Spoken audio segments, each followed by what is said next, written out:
Hello दोस्तों। तो कैसे हैं आप सभी? उम्मीद है सभी लोग ठीक होंगे। आज हम अपनी देख रहे हैं अगली क्लास प्रश्नावली 1A का 7, 8 और 9। चलिए शुरू करते हैं। देखिए क्या दिया है, इसको पहले समझने का प्रयास करते हैं। ठीक है, दिया है नीचे दी गई आकृति में x तथा y के मान ज्ञात कीजिए।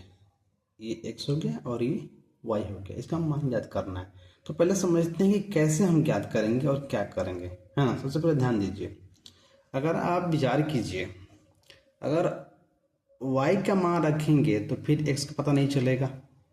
ठीक है, तो ऊपर से कभी नहीं आ पाएगा। सबसे पहले आप क्या कीजिएगा, नीचे से चलिए। ठीक है, अब ध्यान दीजिए। देखिए ये कक्षा 7वीं क्लास 8वीं क्लास की बात है। देखिए ये x है और ये क्या है 3 और ये 7। इसका मतलब ये है कि यहाँ पर x के स्थान पे कोई ना कोई अंक है। जब 7 में इससे भाग देंगे तो हमारा कितना आ जाएगा 3। आ रही बात समझ में?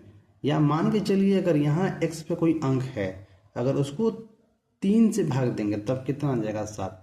तो एक ही चीज़ है क्या, देखिए 7 3 21। अगर यहाँ 21 रखेंगे तो 7, जब 21 में 7 से भाग देंगे तो कितना आएगा 3। यहाँ क्या हो गया 21 हो गया। अब जब यहाँ 21 हो गया तो देखिए अब यहाँ पे कोई ना कोई ऐसा अंक होगा जिसे भाग देने पे क्या आएगा 4। तो जाहिर सी बात है ये 21 चौके कितना जगह 84। अगर 4 में 21 का भाग 4 में 84 का भाग देंगे तो 21 आएगा, और 21 में 84 का भाग देंगे तो क्या आएगा 4। ये कितना आसान था। ठीक है, लेकिन इसको लिखेंगे कैसे, चलिए ये हम देखते हैं। ठीक है, चलिए इसको कैसे लिखेंगे और इसको हम कैसे बनाएंगे इसको देखते हैं। ठीक है, चलिए इसको देखते हैं हम कैसे लिखेंगे और कैसे बनाएंगे अपने नोटबुक पे। चलिए ये ठीक है।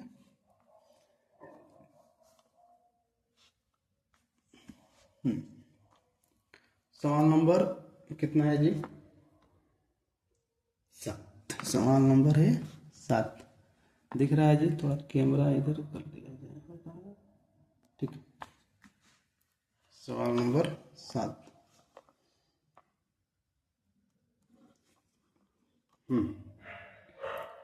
क्या दिया था? सबसे पहले x और 7 दिया था ना। चलिए उसको हम लिख लेते हैं।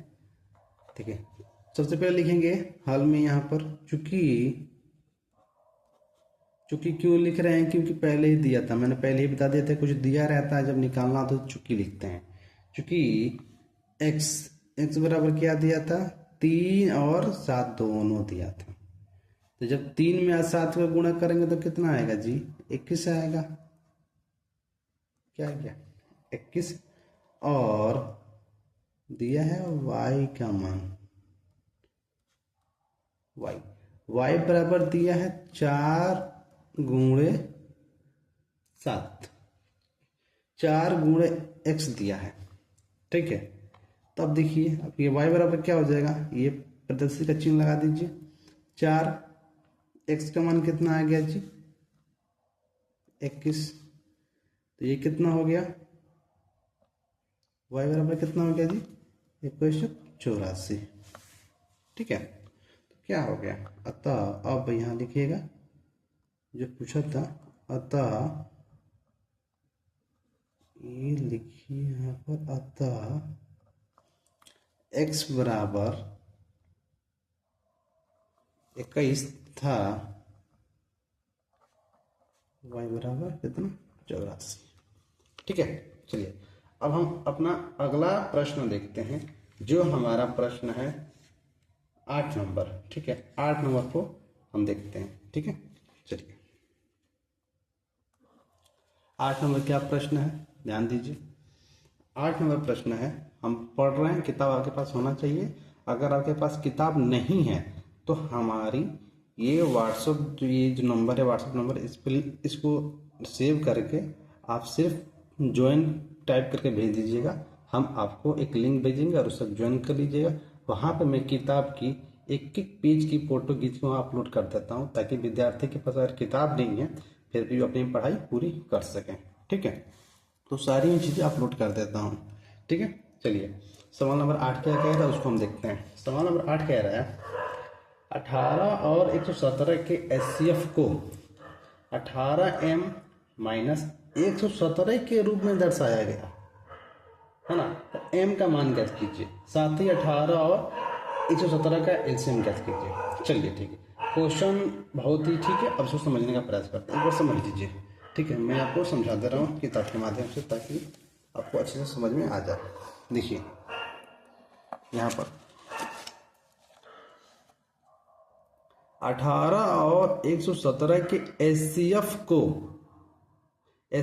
को है ना, यानी कि एचसीएफ को 18m माइनस 117 के रूप में दर्शाया गया है। इसका मतलब क्या है ना, यहाँ मतलब एक बात याद रखिएगा। देखिए 18 और 117 के एचसीएफ को कह रहा है, यानी कि इसकी एचसीएफ कुछ और होगी, और वो जो एचसीएफ और होगी बस उसके आधार पे लिखा है 18m माइनस 117 के रूप में दर्शाया गया है। इसका मतलब है कि मान के चलिए, अगर आपका मान के चलिए कि ये इतना है, ठीक है, इन दोनों का मान के चलिए एचसीएफ जितना भी होगा, ठीक है, 18 9 17 होता है जी, हाँ ठीक है, तो इसका एचसीएफ 9 ही होगा।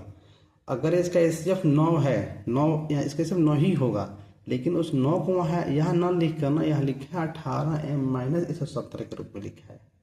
तो ये बात समझ गए आप, ठीक है। यानी कि यहाँ 9 न लिख कर क्या लिखा है, 18m और माइनस 117 के रूप में दर्शाया गया है। तो इसलिए एचसीएफ और एलसीएम का मान भी पूछा है। तो ये बात आप समझ गए। चलिए अब बनाते हैं इसको, ठीक है। चलिए क्या लिखेंगे आप, सबसे पहले लिखिएगा चूंकि लिखना है, मैंने बताया क्योंकि निकालना है। पहले यहाँ हल लिख लीजिएगा, चूंकि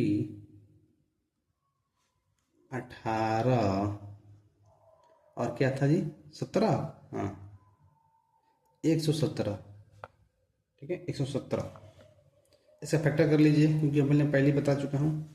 तो 18 क्या होगा, 2 गुणे 3 गुणे 3, और 17 का आप जानती हैं 3 तरीका 9 और 13 9 117, ठीक है। यहाँ तक किसी को डाउट नहीं। अब देखिए अब क्या निकालेंगे, इसलिए एचसीएफ निकल गया हमारा, इसलिए एचसीएफ किसका जी 18 और 117 बराबर, मैं यहाँ पे इन दोनों का एचसीएफ यहाँ निकाल दे रहा हूँ, ठीक है। देखिए कितना होगा, कॉमन क्या क्या है जी, ये देखिए ये एक कॉमन आ गया और ये एक कॉमन आ गया, तो 3 गुणे 3 बराबर कितना, तो एचसीएफ कितना आ गया 9, ठीक है। अब देखिए अब प्रश्नानुसार करेंगे, क्योंकि मान निकालना m का मान निकालना तो प्रश्नानुसार ही करते हैं। यहाँ पे लिखिए अब प्रश्नानुसार, ठीक है।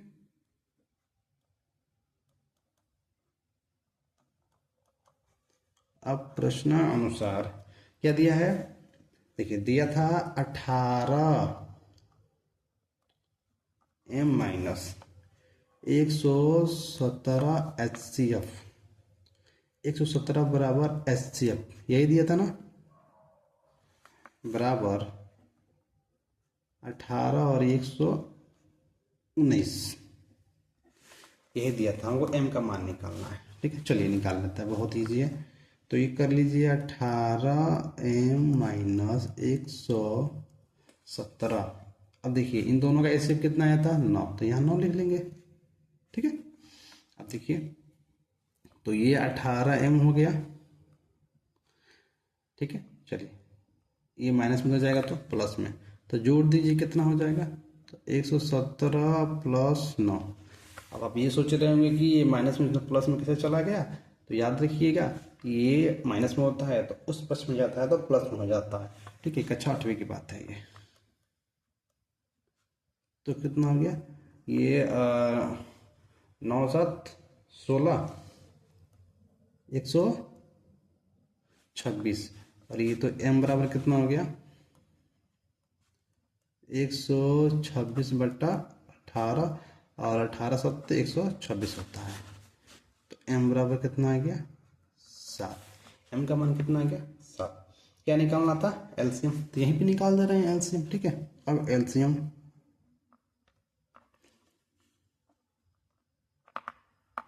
एलसीएम कितना दिया था जी, 18 और 109। यहाँ मैं गुणा कर दे रहा हूँ, डायरेक्ट कर दे रहा हूँ 109। तो आपको पता है कि ये तो निकलेगा, एचसीएफ कितना आया था 9। अब ये समझ रहे हैं ना, दो संख्याओं का गुणनफल वही वाला है। अब एलसीएम बराबर 18 9, जब एचसीएफ से भाग देंगे तभी तो निकलेगा। आप इस बात को समझ सकते हैं।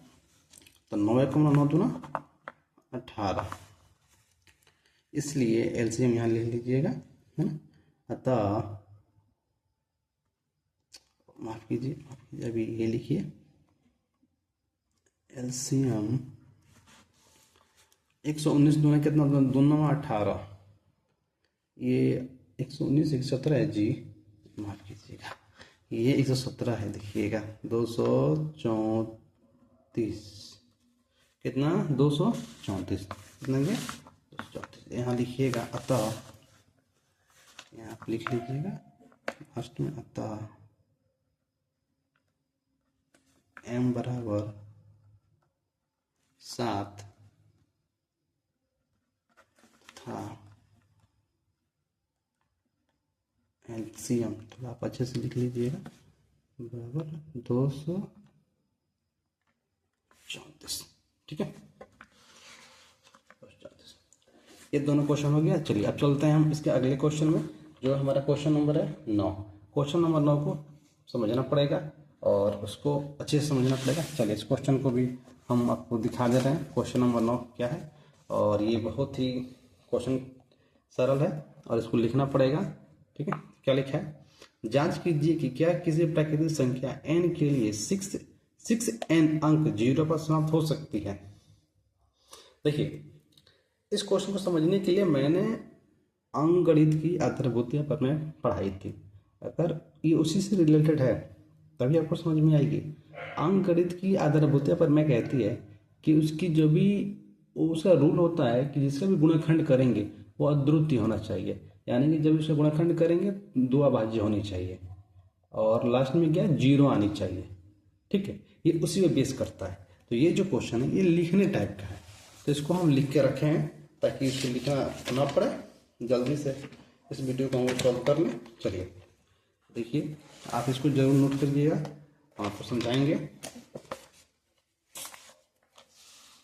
ये देखिए इसको ऑलरेडी मैं पहले से लिखा हुआ था ताकि आप लोग को समझाने में दिक्कत नहीं होनी चाहिए। क्या है देखिए,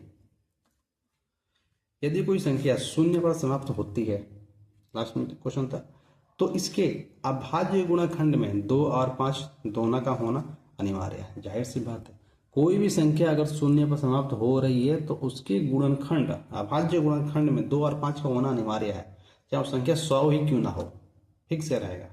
अब देखिए 6n के अभाज्य गुणनखंड करने में हमें 6n के 2 गुणे 3 के पावर n प्राप्त होता है।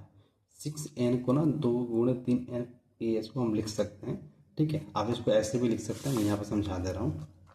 देखिए ये अगर ये 6n लिखा है ना, तो ये इसको आप 2 गुणे 3n जो लिखे हैं, तो ये पावर में n है ना, तो इसको हम लिख सकते हैं 2 के पावर n और ये 3 के पावर n, ऐसे भी इसको लिखा जाता है, ठीक है ना।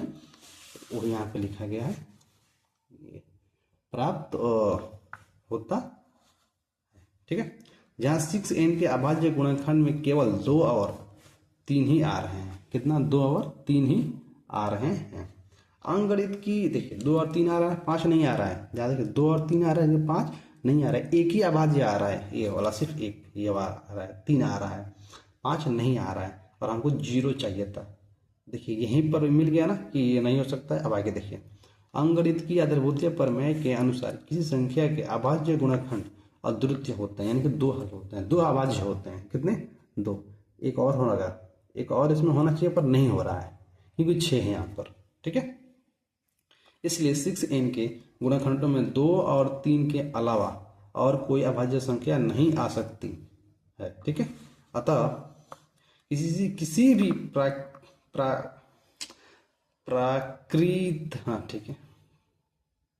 प्राकृत संख्या n के लिए संख्या 6n कभी भी अंक पर शून्य पर समाप्त नहीं हो सकती। इसका मतलब ये है कि n के पावर यहाँ पे इसके पर n को ऊपर जो होगा यहाँ पे कभी भी शून्य प्राप्त नहीं हो सकती है। क्यों? क्योंकि इसकी अभाज्य गुणनखंड जो है केवल एक हो रही है, इसलिए। आई बात समझ में? तो उम्मीद है आपको मेरी बातें समझ में आई होंगी। हम आपको मिलते हैं अपने नेक्स्ट टॉपिक में। तब तक के लिए आप सभी का बहुत बहुत धन्यवाद। और आपसे एक रिक्वेस्ट यही करेंगे कि आप हमारे व्हाट्सएप चैनल ग्रुप को जितना जल्द हो सके उसको ज्वाइन कर लीजिए। ठीक है, चलिए मिलते हैं अगले क्लास में। तब तक के लिए आपका बहुत बहुत धन्यवाद।